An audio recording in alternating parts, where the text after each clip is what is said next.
que la fréquence de coupure?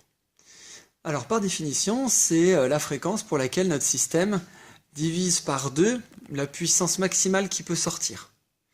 D'accord? Par définition.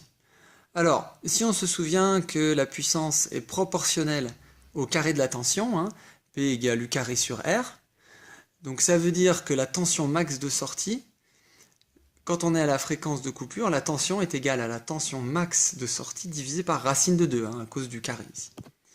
Alors, pour ce TP, au maximum en sortie, on aura VE. C'est-à-dire que c'est pas un TP où on va amplifier les signaux, puisqu'on a des composants passifs d'ailleurs. Donc, au maximum, on va avoir VE, par exemple en basse fréquence pour le circuit RC, comme on a vu sur l'analyse qualitative.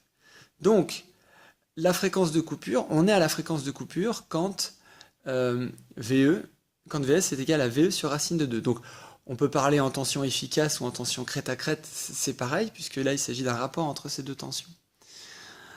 On fait une petite remarque quand même ici.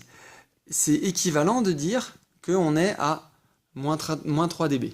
En effet, si je repars de cette expression que je fais 20 log de chaque côté, hein, tout ça c'est positif, hein, et différents zéros, donc je peux faire 20 log de chaque côté.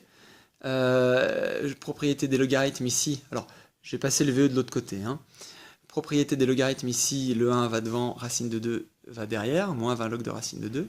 Donc on se retrouve avec Gmax moins 3 dB. Bon, Gmax c'est 0 dB dans ce cas, mais pour les TP avec ampli op, ce sera différent de 0.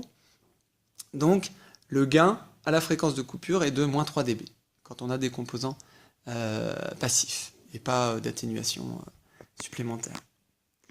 Voilà.